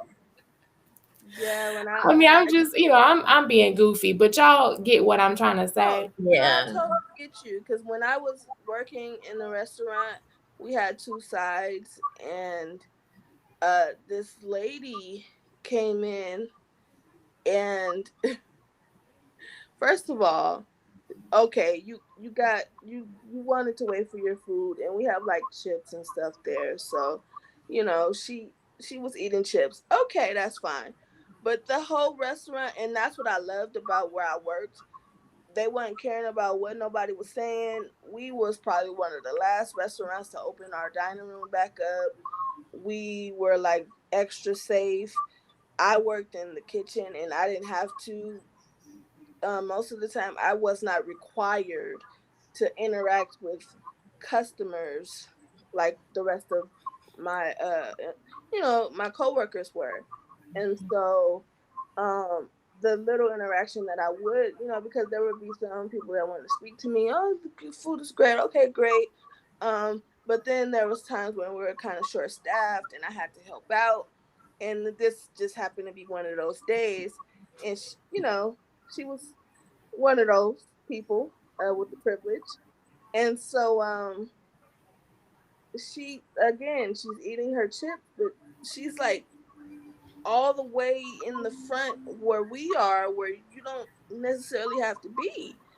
And like I'm asking her what she wanted me to put, and you can so part of the restaurant is poke, and the rest is like the food that you cook. There's actual like a food grill restaurant that's where I worked. And so I would ask people like, hey, pick what you want from up in the front, and pose to her like just pointing like a normal person, hey, I want this, this, and that. She's over the glass like I'm like, you can't be doing that, man. Like, what we doing here? And Uh-uh. she's like, oh, I don't believe in that stuff. I got so many people coming for Thanksgiving. This was around Thanksgiving. I have so many people coming. And I'm just looking at her and I'm like, oh, I was like, it must be nice. Is she still with us? I don't know. Oh, That is this was a not my customer. You don't She know. was a Child, well, we customer, gon' we and gonna hope.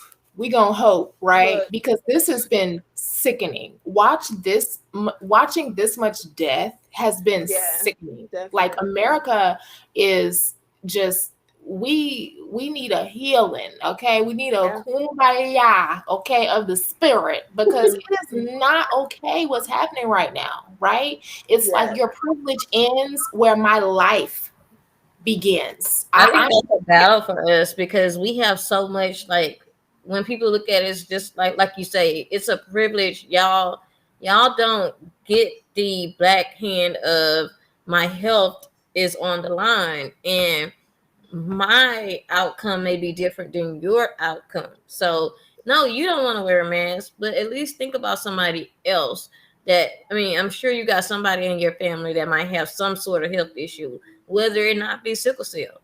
You Mhm. have something going on in your family.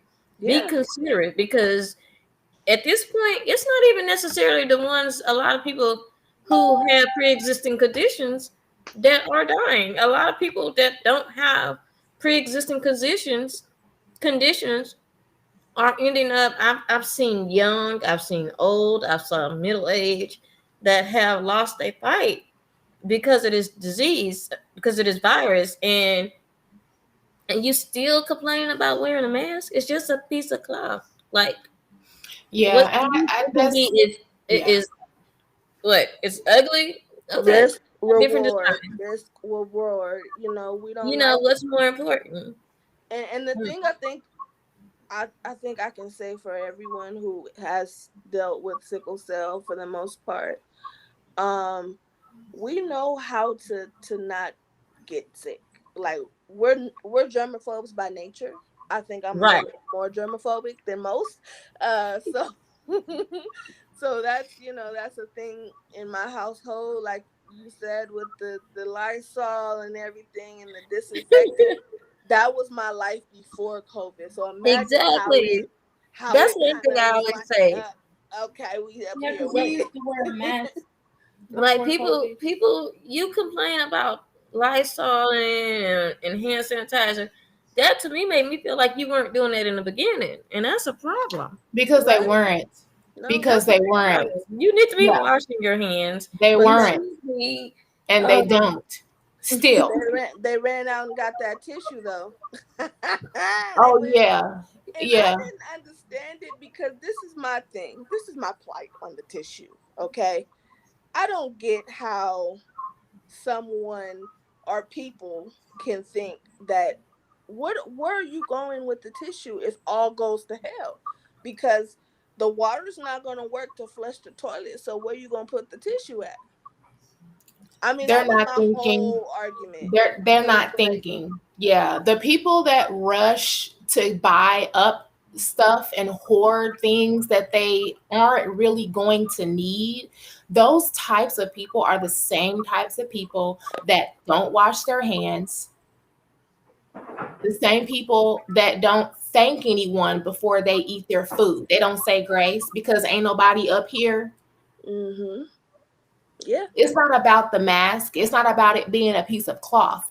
When mm, when this came and it was evident that we need to band together so we can save ourselves, the people that rebelled against that are the people that value their privilege more than people's lives. It's just that simple. They care more about being able to say, I don't want to do that. Right. And then they're the same people that say, well, if you would just comply. So why do I have to comply? But you don't want to just wear a mask that's actually helping us fight a plague. When it don't make sense, it don't make sense. yeah, And we have exactly. to stop trying to rationalize the crazies that have been riled up in this country because that's a waste of time.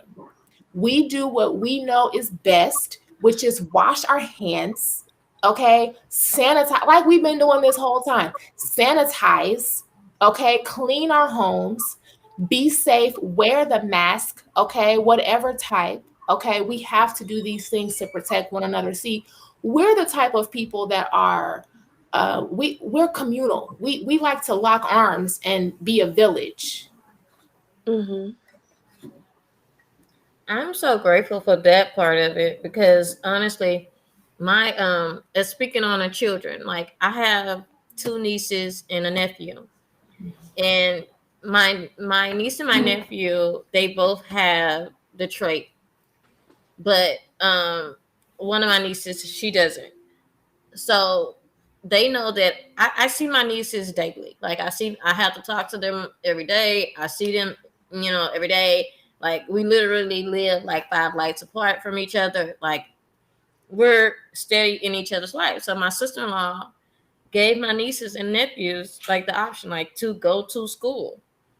But if you go to school, we're not going to be able to go and see your auntie because of me being high risk. Like at this point, we weren't letting any visitors come to our house. We weren't doing all that. Only them, like, because we basically lived the same lives. Like they're not going to put me in danger. They're not going to put me in harm's way. They're going to try to protect me. And my nieces and nephews are kids. One, they're 10, 8, and 4. And No. 11, oh, 9, 11, and 9, 4. and 4. And they made the decision to they didn't want to go to school in person because they wanted to be able to see me. And as a if for she let them make that decision, and that was a decision that they made on their own. So if kids at that age can have that kind of compassion and say, "Hey, I know that I have to see my auntie. I want to see auntie." Like, so I'll take school virtually. Like that was to me. I mean, if kids can make that decision, adults can make those decisions. So it's not necessarily about yourself and your preferences. Yeah, they know they want to see their friends. Yeah, they want to go to school. They're accustomed to. It's easier for them going to school in person than it is virtually. But if kids can make that decision to be compassionate and be there and be supportive and understand it, adults can too. You just pick and choose. Yeah. And to me it gives me the impression that other people's lives don't matter to you. Like, Yeah. it's all about yourself. It's like it's all about you. And that's another reason why we are struggling to get past this. If you look at other places, their numbers are way better than ours because they do what they're supposed to do. But because we're in America and everybody has their own perception of freedom and what it is to be free. Oh, if I wear a mask, you're taking my freedom away. No, we're not. We're just trying to get together and get this virus up out of here. That's what we're trying to do. We're trying to do what's best for everybody as a whole. But Yes. they just missed that memo. Like, I mean, it's crazy. Like, but we But had to make some choices. Even this year, like I was like, because my daughter, I began to see a difference in her because of COVID. I was like, no, like we're gonna have to do whatever it takes. Like, you're gonna have to wear your mask. I'm gonna send you to school with everything you need. yeah. I'll buy extra Lysol for your school. I'll buy wipes. I'll buy sanitizer. I'll buy whatever it is for your school.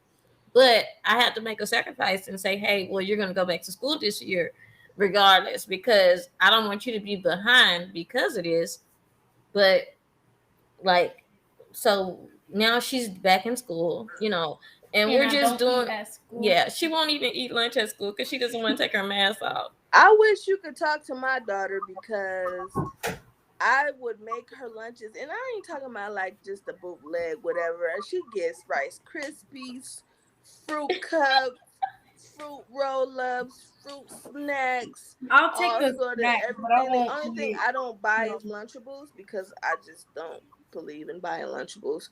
But she'd rather eat school lunch, and I'm like, how, Sway? Like, How old is she? She paid school lunch. she's School lunch 7. is disgusting. All they give us is pizza, chicken tenders, mashed potatoes, and burgers. Right, and my Yeah. daughter's like, "Oh, I can't miss pizza today." I'm like, "The same pizza that's up in the freezer They right give us now." pizza, mashed potatoes, hot dogs, burgers, and they give us that every day. They don't they just give us the same thing every day. Yeah. Most of the schools definitely do have that same schedule of, food. It was the same way with us. It was Friday was pizza day, you know, but every school is a little bit different. But you guys know why kids like school lunch is because little kids, because you're born with all of the taste buds that you're ever going to have. And Yeah, over time, they diminish due to certain things like heat, smoking, alcohol, injury.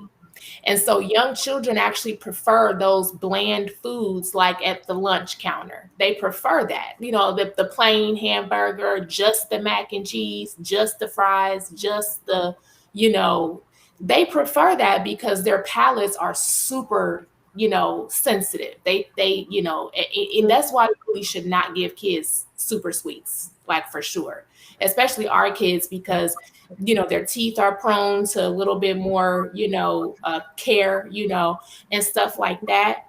But for sure, when it comes to getting older, yeah, school lunch does not taste good anymore once you get to, a certain age, because your taste buds are developing for more complex flavors. but I get that. I get what you're saying. But my child is literally like, her favorite food is seafood. Okay, lobster, shrimp, like Yes. the whole seafood boil. Like, Yes. she's so sedity. Like, I get nervous every time somebody's like, "Oh, I'll treat y'all out," and I'm like, "You don't know what you're asking for, because she ain't about to go and ask for no burger or no nuggets." Um, finna be like, okay, where's the lobster, the steak? Like, and I'm like, This was us a couple of weeks ago. so I get what you're saying, and I'm like, and I cook very well. I love Mhm. cooking. Well, I'm gonna say I like to cook. There are things I love more than cooking, because there are times I'm like, but I she has like she's lucky. She's She's a lucky. sophisticated. Yeah, her taste buds is up. I mean, come on now. What black mama making arroz con pollo on a Wednesday or a Tuesday night just cuz? Like, what? So, okay, I'm sorry. We have a question, and it seems as though she would like us to answer it right now because she keeps asking. And I appreciate you asking. We're not ignoring you. We're just kind of trying to with the flow of the conversation. So don't feel as though we're not. That's why I put your question up. Don't feel like we're not going to answer it because we are. That was actually one of the questions as well. That's one of our last questions, which is how do how do we feel about vaccines? Have we taken it? Do we plan to take it? You know. Well, I'll answer the question that she asked. Me and my daughter, we just recently took the first one. Mm-hmm. We're coming up on our second shot now, and we took the Pfizer shot. Me having sickle cell, I was extremely nervous about taking the shot, and I actually was not going to go through with it just yet. I was going to allow her to get it because she was going back to school, and just to give her a little bit of comfort. Um, I took Pfizer. I did the first dose. I did not have any complications, thankfully. I've been told that the second one could be harder than the first one, so I'm not sure yet. I can update when I do get it. I will be getting it on Saturday. Tomorrow? No, not this Saturday. Next Saturday we'll be getting. Yeah, but we did take Pfizer. It did give me a little numbness in my arm, a little soreness in my arm like that next day. But Mm-hmm. other than that, I had no side effects. I had no differences in it. I I did way better than I anticipated because when I take the flu shot, I get extremely sick every time I take the flu shot. It sends me over into crisis. So I was so scared that this shot was going to do the same thing, and it didn't. So I'm grateful for that. But yeah, that was my experience with it. Okay. Would you like to Yeah. answer? Sure. Yeah, I definitely, like I said, as soon as the pandemic got popping off, I was asking my husband, like, are you hearing anything on Reddit or anything out there in the science world about when they gonna get these vaccines popping? Because y'all don't have the luxury of, just being out here unprotected. Pandemics do not happen all the time. And Mm. this one being politicized in this country the way that it was absolutely unnecessary. Okay. And bizarro. Okay. When a pandemic happens, you got to get your vaccine because the only other option is getting sick and possibly dying. And so we see how many people have lost their lives to this and how many of them it was unnecessary. That's not a legacy. That's hurtful to your family and friends when you pass away because you just was like, oh, I'll think about it. I don't know. It was too quick. They rolled it out too quick. How do y'all know? Do y'all work in a lab? This is what I want to be asking them people online. Do y'all work at Pfizer? How y'all know how long it's supposed to take? That Right. is so annoying to me. Everybody online knows everything all of a sudden. Okay. All right. No. I got my vaccine as soon as they said it's available to you, my sickle sister. I said, okay, thank you. Give it to me. Okay. Because these are not regular times. These are not regular times. I don't think I was opposed to it because of that. Like I said, the flu shot does me horrible. Oh yeah. That was my fear. Like Yeah. Yeah. I'm not opposed to the shot itself, but I just didn't want. And then at this particular time, like we're speaking on our kids, Like my child's at home on virtual school. She's struggling with that. She's dealing with that. You know, honestly, with my family, we lost my grandmother recently, not long, right before COVID started. So it was just like for me, like I didn't want to take the chance, get the shot, end up in the hospital, be away from my child, be at the hospital by myself, alone. Like nobody's able to come see you. You're not able to get the things that you need while you're there. I've been to the hospital 3 times since COVID has started, and like the first 2 times, you could have no visitors. Like I literally was having to have my parents and my family, my husband, drop off things at the front door for me. My nurse would come down and pick it up and then bring it back up to me. Like, no, you know, I was FaceTiming with them, but it's nothing, it's not the same. Yeah. My dad works in a medical center. He's a chef. He when I'm in the hospital, I usually see my dad daily. Like he comes over, he brings me food, he'll bring whatever I might need or whatever. I couldn't see any of my family. Like so for me, it was like if I get the shot and it sends me into the hospital, then I don't know how long I'm gonna be. I'm not sure what's gonna happen. Like literally, the flu shot does me that bad every year. So that was my fear. It's like, okay, the side effects, or how is it gonna affect me, and will I be away from my family? And then not knowing what was going on with COVID and everything like that, it was like, okay, do I really want to be away from it? My family and not be able to be there with my child during times like this. So it was like that was my concern. Not that oh it's a shot, it's dangerous, or I don't know what's in that shot. Like I wasn't necessarily thinking that I'm way. talking about them other folks, honey. I'm talking about them people that just make stuff up because they just don't want to go and do the thing that they know they're supposed to do. Of course, we have to think about every aspect. You know what that's what I'm saying. We're saying the same thing. We don't have the luxury of just rolling the dice. We have to think about every and that's that just we kind of like make. what it was. Yeah, And I that ain't gonna looks lie. different for every person. I was like, I don't know. I don't know, dog. But I definitely got it because, like I said, the risk versus the, benefits were severely outweighed. And I just knew that I had to send my daughter back to school. And I just knew I could not take the chance of not being vaccinated if by chance, because her immune system is so compromised, she would probably be one of the unfortunate ones that would get it and then bring it to me.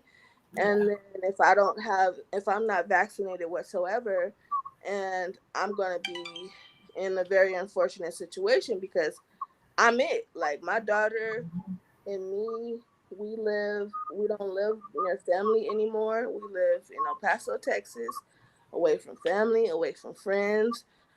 We have a very small support system here, and there are times when I have to even have people come from California to help me with her. So I can't, and most of my friends have sickle cell. So if she gets sick with COVID and gives it to me, and I end up having to go to the hospital, who's going to watch her when the other shoe drops? And I don't have that luxury to say, "Oh, can you come get her?" Because they're compromised as well. They can't take that risk, and I wouldn't ask them to. So I had to put that, you know, I had to put my reservations behind me. I had to do my research, and then I had a lot of deep, impactful conversations with different warriors. And it was like this. We kind of put it to like when we get into a car, we know that God got us, right? We can pray all of that, but we still put that seatbelt on, right? Yeah. Because faith without works is dead, correct? So So true. we gotta do what's necessary to help God, help him, help us. Yes.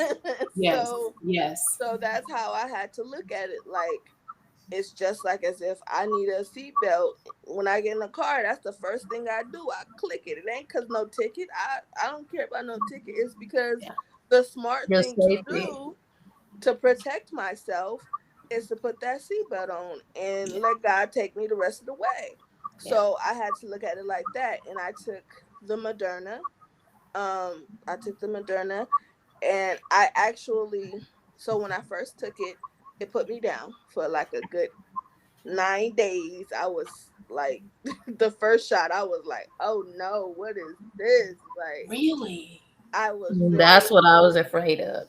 That. yeah, my energy in like the first few days, I had that feeling. You know that feeling you get when you first about to get sick with the flu or something, and Mm-hmm. like your body trying to fight, and it was just like one of them situations. So, um, it really put me.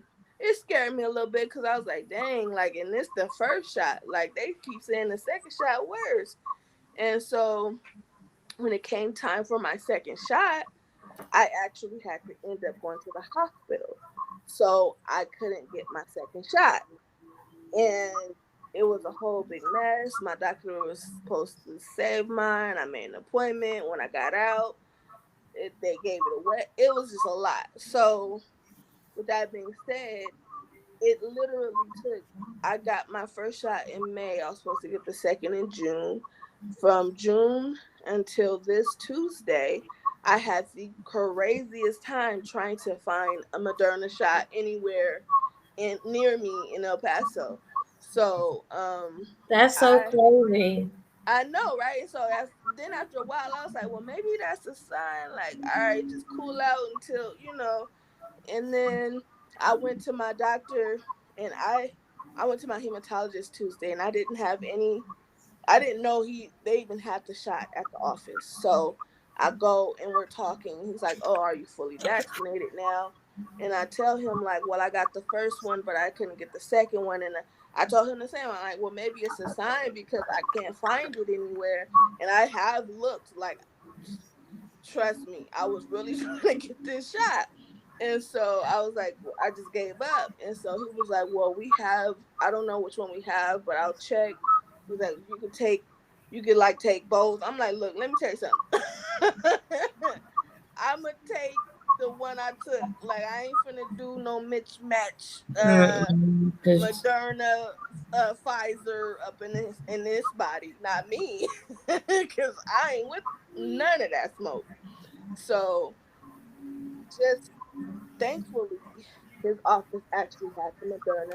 And before he checked, he told me, he was so real with me, like it was crazy. He was like, "You don't have a spleen." He was like, "You are high risk. You have lung issues. You have sickle cell. You don't have a spleen. You need, matter of fact, you need the booster." Like I'm thinking I'm trying to tell you about the booster, and you ain't got the second one. He's like, "No, no, no. Let me check right now." And so I'm like, "Oh, okay." He was like, "We're talking risk versus reward right now, risk versus benefit." And I get what you're saying, but no, your daughter's in school. You don't have that luxury. And so I'm like, I know and I get it. And I'm like, he's like, "So if I have the Moderna, will you take it?" Absolutely.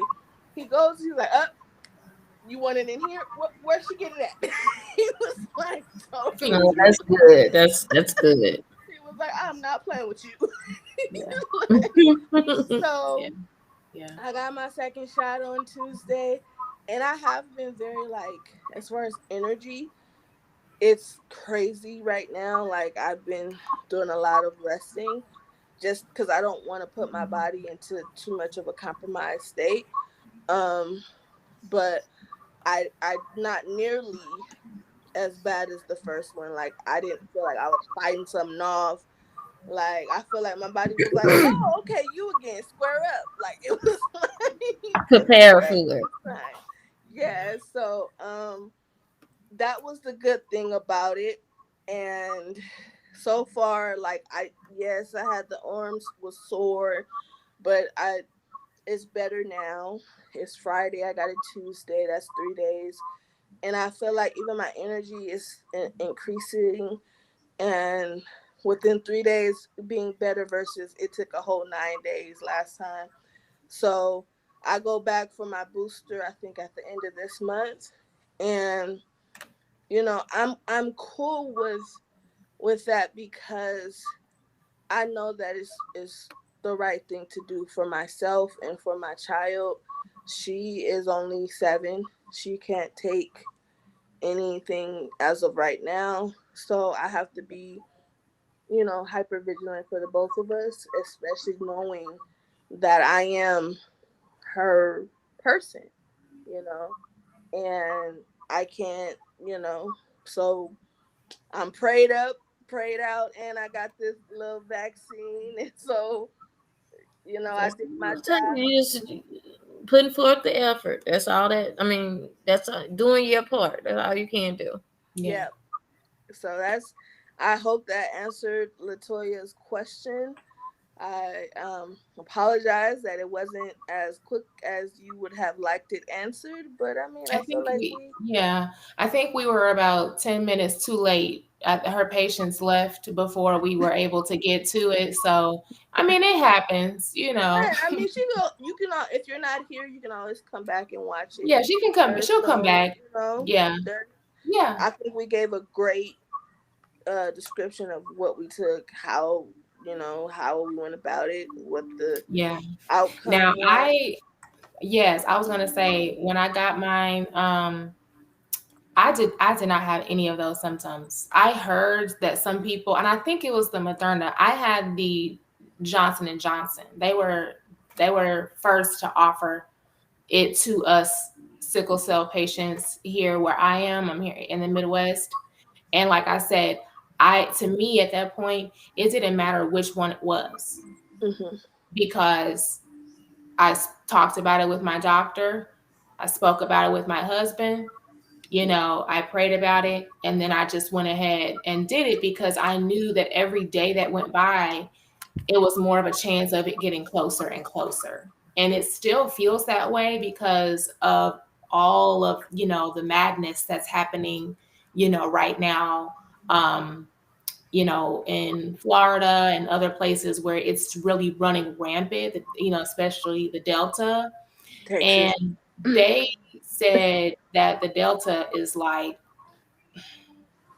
don't That even, one cousin with the black nose. yeah, they said that Delta don't play. Okay. And so that's even worse because COVID-19 by itself, y'all, the coronavirus, this one by itself is a monster. It wants to just squeeze your lungs dry. You know what I'm saying? And so for people that have never been sick like we have and like in the hospital with something where it's like trying to keep your body down and you have to work hard to keep your sanity and keep your wits about you and keep your emotions intact, y'all, it's difficult. And so a lot of people, I think, really underestimated the power of this round, disgusting virus. You know what I'm saying? Yeah. Like, we don't need to have anything more placed upon our bodies because they're already fragile. They're already damaged from the inside out, from the roots. You know what I'm saying? From our bone marrow, from where it comes from. Our bodies fight every day against itself. It's like, Yeah. I'm gonna make this blood, but it's not gonna ain't gonna last long. It's gonna clog up on you and you're gonna be hurting. The daily struggles Yeah. That's every Absolutely. day, every night. You know what I'm saying? every day. And Mhm. people expect us to be present and happy and smiling and And doing then the the work. inside going And through we're sitting here like, girl, I should be at home in the bed. I want to scream right now. You know what I'm saying? I'm in this much pain, but it's too much for society a lot of times. It's too heavy for people to actually consider that, even with her big old head, her big bun, her lipstick and her jacket, she's still sick. She's still ill. She's still hurting. Absolutely. We've been here, ladies, for 2 hours, over 2 hours, and I don't want to keep you guys any longer. My daughter then fell asleep on us. She like, all right, this one right here is laying down on the thing like right here. She's falling asleep. But she gone, she out. I can't even show her. I thought not to the mention snoring she was gonna come through. not to mention she barely got off the bus at 7. So yeah, she's ready Yeah, to tap out on us. Yeah. Yeah, so I just want to thank you ladies so much, and I want to thank Dima and Master for joining us earlier. I know they had to cut out, but I am like super happy and thankful that you guys, you ladies, joined us for today. And again, the invitation is always welcome to join us as a panelist on the series, because our stories as parents, I feel, needs to be heard. Our experiences. There's far too many parents in the sickle cell community, and I know for the most part there are things they feel like they go through alone. And we advocate and we do this and we do that, but I don't see the parents' voice, true voice of what we go through with our kids being highlighted. And so that's why, me and It's Master, important. we came up with this idea, and I'm super happy about it. He wants, I'm not gonna say he, we want to do every Friday this September because it's Sickle Cell Awareness Month. I don't know if you all are interested, but if you are, feel free to inbox me and let me know. If you want to be a constant panelist on this series for the rest of the month. Usually it will be every other Friday, but he had a bright idea to do it every Friday. So we have different topics. I think next week is snaps. Let's see. Yeah, what is next week? That's a good question.